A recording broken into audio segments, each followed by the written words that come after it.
આ પ્રાણી એવું છે, જંગલમાં રહે છે અને જમીન પર પણ રહે છે.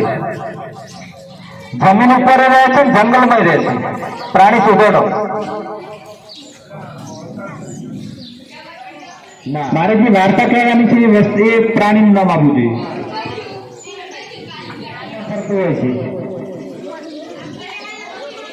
એને કાન પણ વેરી ગુડ.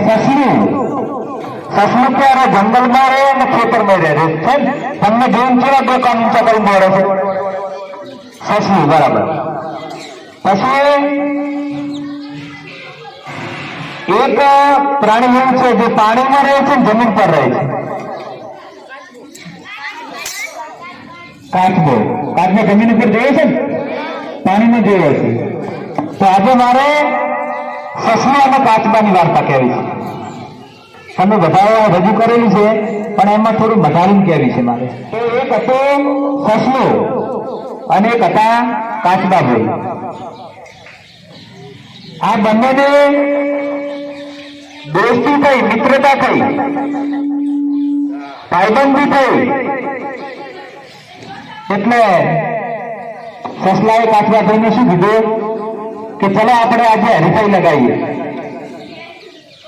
પણ કાચબાભાઈ કે તમે તો કેટલા ઝડપી દોડો છો અને હું તો ધીમે ધીમે ધીમે ડગલા ભરતો ભરતો હું ક્યારે કે તમારી સાથે ન ચાલી શકું. પણ છતાં કાચબો તૈયાર થઈ ગયો કે ચાલો સસલાભાઈ આપણે હરીફાઈ લગાવીએ. તો બંને પાટો દોરે છે અને બંને ત્યાં ઉભા હોય છે, કાચબાભાઈ અને સસલાભાઈ. અને 1, 2 અને 3 કહેવામાં આવે છે. પછી એમને જે શરત લગાવેલું છે, જે એમનું નિશાન કરેલું છે, એ નિશાને કોણ ઝડપી પહોંચે છે, જે ઝડપી પહોંચે એ જીતે.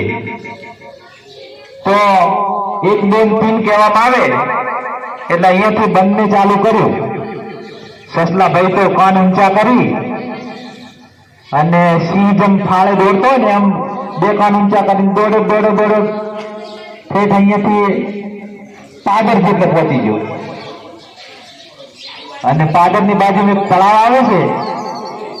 એ તળાવે પાણી ભરેલું હતું અને સરસ મજાનો ઠંડો ઠંડો પવન આવતો હતો. એટલે પવન આવતો હતો એટલે કાચબા ઓલે સસલાભાઈને એમ કે લાવો ને થોડી વાર આરામ કરું અથવા બેસું, અહીંયા સાઈડો સરસ છે. તો સસલાભાઈ તો બેઠા, પણ બેઠા બેઠા ઓલી લહેર ઠંડી ઠંડી આવતી હતી તળાવના પાણીની. તો સસલાભાઈને ઊંઘાઈ ગઈ. એટલે કાચબાભાઈ તો ધીમે ધીમે ધીમે ધીમે ધીમે એમની ચાલ ચાલુ હતી. સસલાભાઈ આમ જોયું અને આ કર્યા બાજુ